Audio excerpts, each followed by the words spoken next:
Amazon'dan gelen klavyemizi açalım.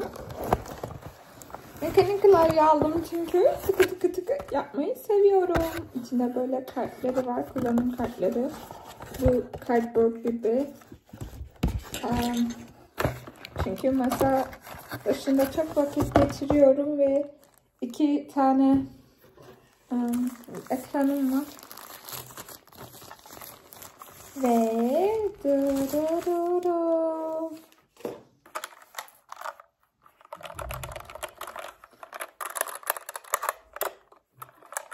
güzel. Burada USB girişi var. Yazılar da gayet net, bakın. O yüzden bunu kim izliyor bilmiyorum. USB'miz burada. Kaydırma şey zaten eğimli oluşu, ergonomik oluşu. Bakın. Gördünüz mü? Ergonomik demişler.